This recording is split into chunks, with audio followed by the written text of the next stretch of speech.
Today is a very special day. We're finally taking delivery of not one, not two, but 4 massive monster fish tanks with a total combined volume of nearly 10,000 litres and a total combined weight of almost 4,500 kilograms. Things are about to get a little crazy.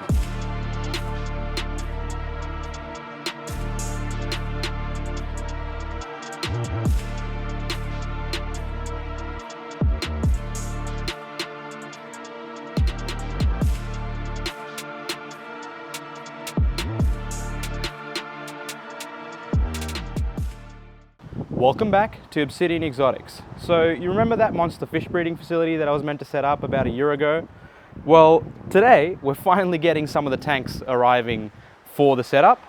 Only problem is we've got me and Toby. That's pretty much all we've got to set up all these tanks.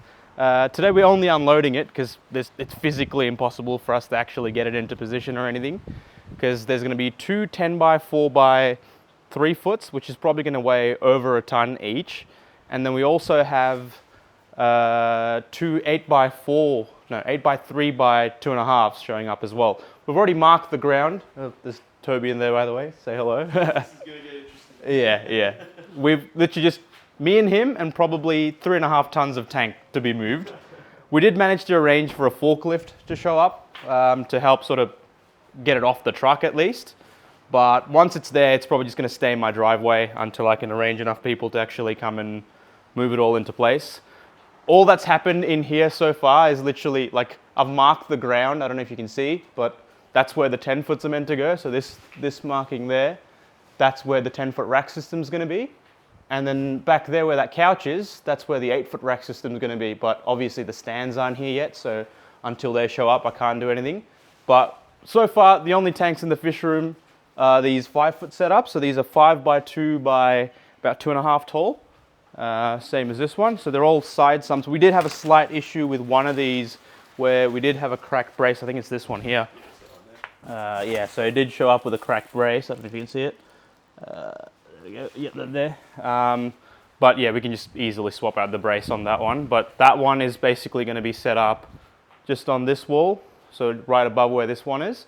We're just going to have a rack system and pretty much stack them. And because they have the side sump built in, we don't need to have any additional filtration, and because they're all going to be running off a drip system once it's all set up as well, so not really anything else to worry about that. But yeah, now we're just waiting for the truck to show up, and hopefully things go smoothly.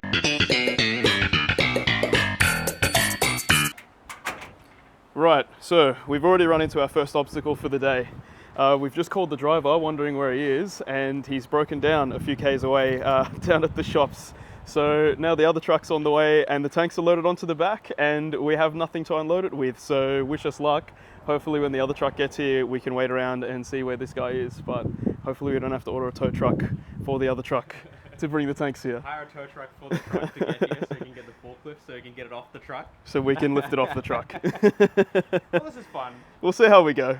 Alright, so we decided to just go for a drive to see where this guy is, just to make sure he's actually there. But I think we're about to pull up on where he is now. There he is. You can just see him now.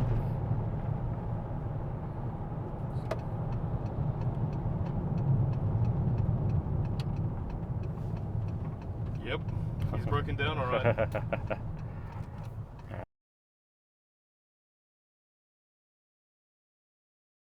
24 hours later.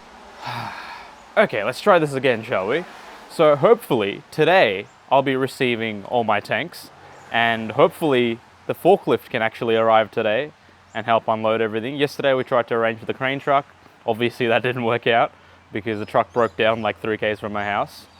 So we're trying a different approach today. Any moment now the forklift should be showing up, and just to make things even harder, no Toby today either, so it's just me by myself. Wish me luck. For some magical reason, the rain just happened to have stopped the moment the forklift arrived, so we quickly got to work getting it unloaded. And almost immediately after the forklift got unloaded, we had the tray truck arrive carrying all the tanks. So we pretty much wasted no time unloading the tank straight away because we knew that any moment now the rain could come back. Not gonna lie, this was pretty scary because the tank was actually too wide to fit through my front gate. So we had to lift it over the front gate. But in doing that, we were getting it really close to the power lines that run to the house. So we had to pretty much raise it just high enough to clear the fence while making sure that it wasn't hitting the power lines. And of course, as I was bringing it in, I realized this is probably the perfect time to take a thumbnail photo.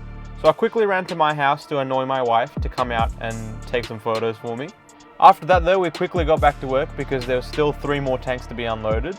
So the plan was that both 10x4s were going to sit in my front yard on my driveway until I made enough space in the shed so we can actually fit them inside. After the first tank was unloaded, we quickly moved on to the first 8x3 tank. Now this was going all the way to the back of the shed, so same process, we had to lift it over the fence, but being a little bit shorter made it a little bit easier.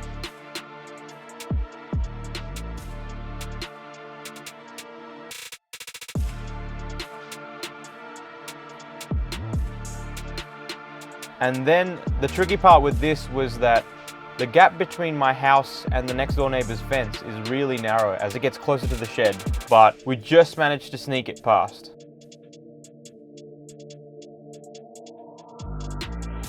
Then the forklift barely cleared the shed entrance. But we got it into place and then quickly went on to the next one.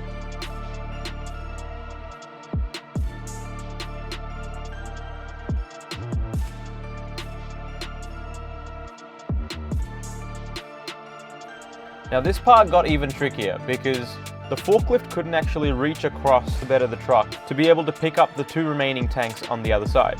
So what we had to do was basically drive the truck into my driveway, have the forklift pick up one of the tanks, and then have the truck drive back out so the forklift had enough room to get past.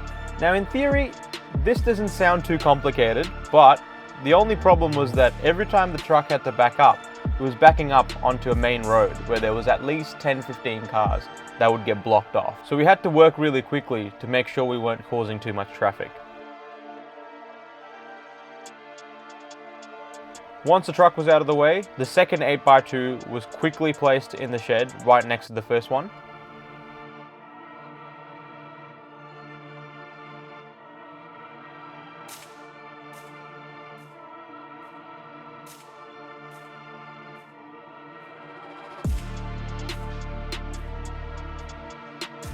And you can see how much space just the 8x3s take up. So there's no way we can fit the 10x4s in here as well, at least in this current condition.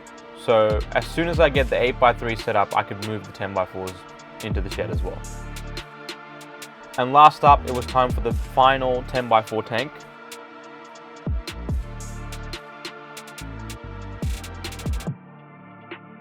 And then the truck again had to back up onto the main road, blocking off about 10-15 cars. Once the truck was out of the way, we placed the second 10x4 right next to the first one.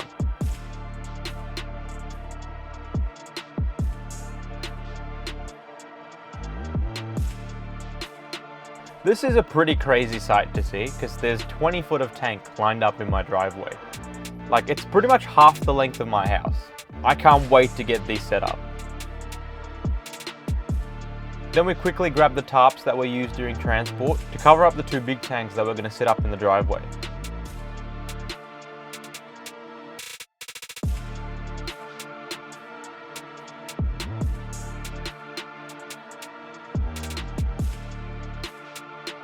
And in case you couldn't tell, I was pretty happy. Pretty much right after we covered up the boxes, it started to rain again.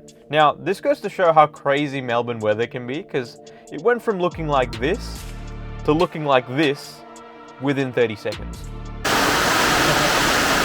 is the lucky one? Hey, we don't feed everything here. Damn, we got lucky.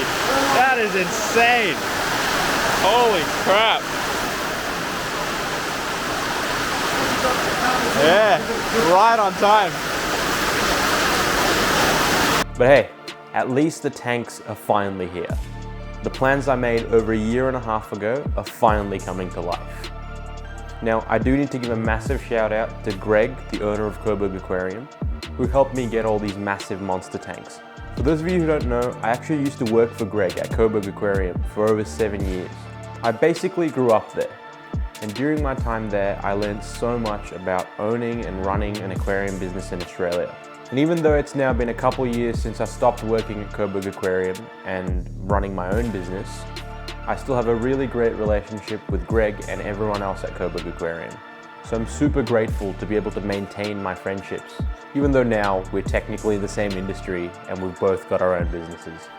Anyway, now with all this rain going on, there's not much else I can do anyway, so I'm probably going to end the video here. But if you do want to see these tanks set up and filled with monster fish, definitely subscribe to the channel, and I guess I'll see you in the next one.